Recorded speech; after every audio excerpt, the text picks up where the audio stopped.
নমস্কার বন্ধুরা। Father's day উপলক্ষে রাহুল অরুণোদয় বন্দ্যোপাধ্যায় তার পুত্র সহজকে লেখা একটি মূল্যবান চিঠি। বাবা সহজ, যদিও তোমার বাবা নিজে বেহত্ত বাংলা মিডিয়াম, জীবনেও ফাদার্স ডে মাদার্স ডে এগুলো আলাদা করে জানতো না, কিন্তু পুজোর যেমন চিত হয়ে শুতে ইচ্ছে করে, আমারও আজকাল এসব উদযাপন করতে ইচ্ছে করে। আসলে কিছুই না, তোমাকে কাছে পাওয়ার অজুহাত।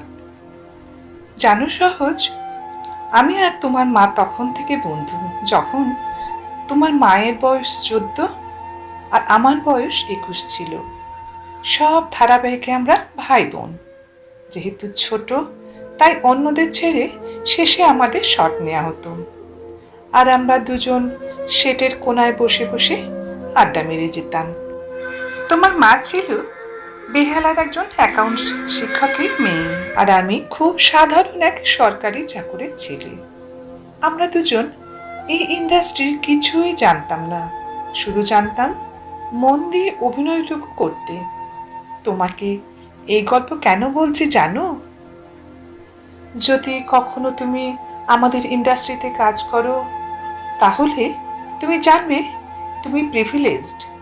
যে প্রিভিলেজ একটি 14 বছরের মেয়ে এবং একটি 21 বছরের ছেলে দিনের পর দিন অপমানিত হতে হতে অর্জন করেছে। ঘটনাচক্রে যারা তোমার বাবা মা। এই ইন্ডাস্ট্রিতে সত্যি যদি কাজ করতে ইচ্ছে হয় তোমার, আমি তোমাকে অনুরোধ করব, প্রত্যেকটা মানুষকে তার প্রাপ্য সম্মান দিও। কারণ যে মানুষটি তোমাকে চা দিচ্ছেন, তিনি হয়তো তোমার বাবা মাকেও ছোট দেখেছেন। উপার্জন আর ক্ষমতার আতশকাঁচ দিয়ে যারা মানুষকে দেখে, তাদের মতো অশিক্ষিত এই পৃথিবীতে আর কেউ নেই। এইরকম অশিক্ষায় তুমি বড় হবে না, এটুকু আশা তো করতেই পারি। কি বলো?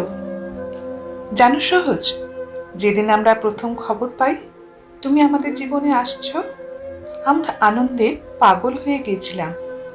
তোমার মা গুচ্ছের সব অ্যাপ ডাউনলোড করে ফেললো, রোজ আমাকে আপডেট দিত। এখন ওর সাইজ আপেলের মতো, এখন ওর সাইজ আনারসের মতো, আরও কত কি। তারপর যখন তুমি হলে, তোমার মায়ের আরেকটা রূপ দেখলাম। তুমি জানো না হয়তো, তোমার মা তোমাকে কোনোদিন বাজার চলতি বেবি ফুড কিনে খাওয়ায়নি, সব নিজের হাতে বানাতো। তাতে যদি সারা দিন লাগে তো লাগুক। তোমার মায়ের তোমার জন্য অনেক সংগ্রাম, অনেক আত্মত্যাগ, তুমি কতটা মনে রাখবে তা তোমার সিদ্ধান্ত। আজ তোমার মা ইনস্টাগ্রামে যথেষ্ট অ্যাস্থেটিক ছবি দেওয়ার পরও পুরো কমেন্ট ভেসে আসে, লজ্জা করে না আপনার? আপনি কি না মা? না, এ নিয়ে কোনো দুঃখবোধ আছে ভেবো না। গন্ডারের চামড়া ধার নিয়ে তবেই সেলিব্রিটি হওয়া যায়, এ আমরা শিখে গিয়েছি। শুধু তোমাকে বলছি তোমার মায়ের লড়াইয়ের একটা আন্দাজ দেওয়ার জন্য। আমরা সন্তানেরা শুধু মায়ের বুকের ওমটুকুই টের পাই, পিঠে কতগুলো ছুরি গাঁথা আছে দেখতেও পাই না। মায়েরা তা সযত্নে লুকিয়ে রাখেন, তোমার মাও রেখেছে। কিন্তু আমি চাইব তুমি সেই ক্ষতগুলোর শুশ্রূষা করবে। মায়ের পিঠের ছুরিগুলো যদি সরাতে নাও পারো, তোমার একটু আদরই মায়ের জন্য যথেষ্ট হবে। এখন প্রশ্ন হচ্ছে, আমি কোন হরিদাস পাল যে তোমাকে এত জ্ঞান দিচ্ছে? আমি তোর বাপ, দূর সম্পর্কেই হই, বাপ তো বটে, সে উপলক্ষে একটু জ্ঞান দেওয়ার অধিকার জন্মে যাই।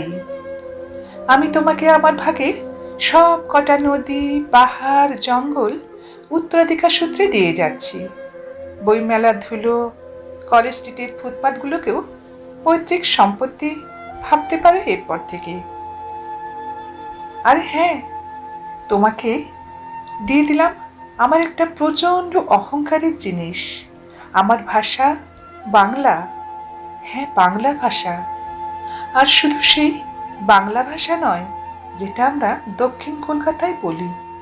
বাংলা তার সমস্ত উপভাষা, ডায়ালেক্ট নিয়ে যে প্রবল ঐশ্বর্যের অধিকারী, সেই সব ঐশ্বর্য তোমাকে দিয়ে দিলাম। সবই দিয়ে দিলাম যা যা আমার বলে আমি জানি, শুধু তোমার একটা প্রশ্নের উত্তর ছাড়া। তখন তুমি সত্য মায়ের সঙ্গে আলাদা হয়েছ।